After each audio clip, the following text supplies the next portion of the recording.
It's United States national monument that's 7,000 feet deeper than Mount Everest is tall. We know less about it than any other place on the planet, and researchers have gone as far to say that we know more about the surface of Mars than we do about what lives at the very bottom. It's the Mariana Trench and is a huge crescent-shaped expanse of sea that holds the title as the deepest section in the Earth's seabed. The trench is located near Japan in the Pacific Ocean and was discovered in 1875 by the British Royal Navy's HMS Challenger. It stretches on average 2,550 kilometers long and 69 kilometers wide, and its deepest point, labelled Challenger Deep after the HMS Challenger that first recorded its depth, is located at the southern side of the trench. This area has a maximum known depth of 10.9 kilometers deep. If you dropped a stone into the water, it would take over an hour to hit the bottom. So how did the Mariana Trench form? Well, among the many mysteries down there, how it was formed is also uncertain. Although it's thought it was formed over millions of years by the geological process of subduction. This occurs when a plate topped by oceanic crust is subducted underneath another plate, sinking it into the Earth's mantle and forming an underground labyrinth. Subduction is also the reason for the 42 submarine volcanoes in the Mariana Islands. So what is so fascinating about this trench? As you may know, when delving deep into the ocean, things get very interesting. Creatures and microorganisms grow to extraordinary sizes due to deep-sea gigantism, and anything alive at these extreme depths baffles scientists as to how they can adapt to such harsh conditions. But the deep sea and the Mariana Trench are two completely different things. Near the bottom of the trench, temperatures are around 1 to 4 degrees Celsius, 90% of the entire trench is pitch black, and the pressure at the bottom, well, it's 8 tons or 16,000 pounds per square inch. That's around about the same amount of pressure a 12-gauge shotgun has inside the barrel when fired. It's hard to even comprehend the effects this would have on an exposed human being. It's because of these extreme conditions that there have only been 4 successful missions to the very bottom. The first was on the 23rd of January 1960, when the United States-owned Bathyscaphe Trieste, manned by Don Walsh and Jacques Picard, reached the bottom. But because the water was stirred up by their landing and they only spent 20 minutes at the bottom, they were unable to take photographs or have a good look for undiscovered creatures. They did, however, believe that they saw a flatfish swimming at the very bottom, but since they did not take pictures, it was never officially labelled as the deepest fish discovered. But still, they had confirmed that life could exist down there in what was rightfully thought to be unlivable conditions. Their mission was followed by an unmanned descent in 1996 and then another in 2009. But until that 1960 manned descent, no human had been back to the bottom of the trench, and for 2 reasons. One being that no other vessel on the planet had been built to go that deep, and secondly because it is far too risky with the immense pressure at the bottom, especially when you find out that during that 1960 mission, at 30,000 feet, a crack appeared in the dive window. Being so close to being the first humans to reach the bottom, aborting the mission was not an option, so Jacques and Don kept going. But in 2012, all that changed. Film director James Cameron of Avatar, The Abyss, Titanic, and many other hugely successful films piloted a deep diving submersible designed to reach the deepest part of the Mariana Trench, the Challenger Deep.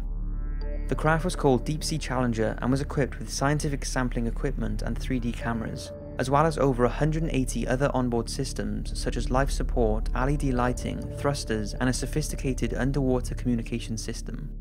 It was the most advanced underwater vessel ever built, but still his trip wasn't without its extreme risks, the biggest being the pod not being able to handle the pressure during its descent. Imagine one of the windows or components gave way. The pressure of the water from the outside flooding in would be enough to, what Cameron said, turn him into jam in 2 microseconds. The reward of being the first solo trip to the bottom of the Mariana Trench though far outweighed the risk, and after several successful and unsuccessful trial dives, Cameron finally reached the bottom of the Challenger Deep on March 26, 2012, recording a depth of 10,908 meters. So what did he discover nearly 7 miles down? It seems at the very bottom, not a whole lot. Cameron described it as out of this world, desolate, foreboding, and moon-like.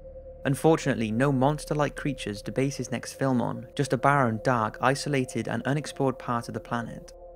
But due to some problems down there, such as the loss of a few thrusters that prevented the capsule from moving forward, Cameron was only able to spend 3 hours at the bottom as opposed to the planned 6.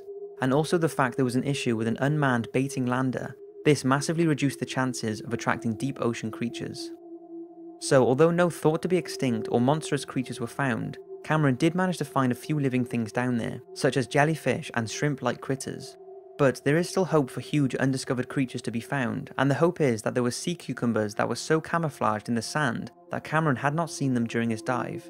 This in itself is proof that they have adapted to use camouflage to prevent being eaten by predators. What predators these are will for now remain a mystery. Although Cameron's expedition did not find an array of deep-sea creatures living at the very bottom, 68 new species were discovered on his journey. So with that and other unmanned descents, what do we know lives in the trench? Here are a few remarkable creatures that have adapted to these extreme conditions. The telescope octopus. This creature is almost transparent, with the only non-transparent part being their amazing rotating eyes and their digestive system. They happily lurk around the Mariana Trench with its varying depths and usually venture into deeper parts as they get older, being found at depths of up to 1.5 miles. Going deeper, you can expect to find the incredible anglerfish. This fierce-looking creature has the ability to live in complete darkness, and has been spotted up to a mile from the surface in the Mariana Trench, although some reports say they have been found at depths closer to 3 miles. They can grow to 3 foot, but are generally around 1 foot in length, and have an elongated dorsal spine that uses bioluminescence to attract its prey. Next up, one of the less ferocious-looking creatures in the trench, the Dumbo octopus. Despite its cute looks, this tough creature enjoys life up to 4 miles underwater and swallows its prey whole. Then at a depth of 8,145 meters, an unseen species of snailfish was discovered in 2014 by the University of Aberdeen, and is the deepest depth a fish has ever been recorded. Since Don Walsh and Jacques Picard's 1960 trip did not have photographic proof of their sighting of a fish at the very bottom of the trench, theirs could not be classed as confirmed. These snailfish were captured on video using the university's special deep diving vehicle. The same vehicle also recorded a swarm of amphipods at a depth of 10,545 meters, 10.5 kilometers deep. They were found in the Sirena Deep, the second deepest section in the Mariana Trench. So we know a few creatures live down there, and we know that with each new trip we will discover many new creatures. We also know about the pressure and statistics at the very bottom, but what does it sound like down there? Well, for the first time ever, a microphone was sent to the Challenger Deep in 2015 and kept there for 3 weeks. It was to find a baseline for the sound at the very bottom. With this, scientists can then find out how man-made sounds are affecting the creatures in the ocean. The recorder picked up a variety of sounds from earthquakes and boats, but more interestingly, the sound of a whale call. Take a listen.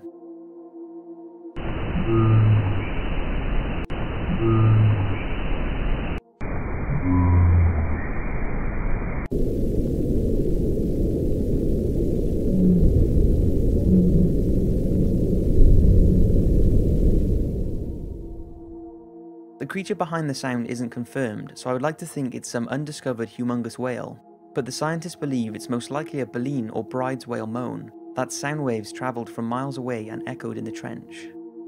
Another microphone is planned to be sent down again in 2017 alongside a camera, and with James Cameron and many other companies planning more missions to the bottom, there is no doubt that many more interesting things will be found.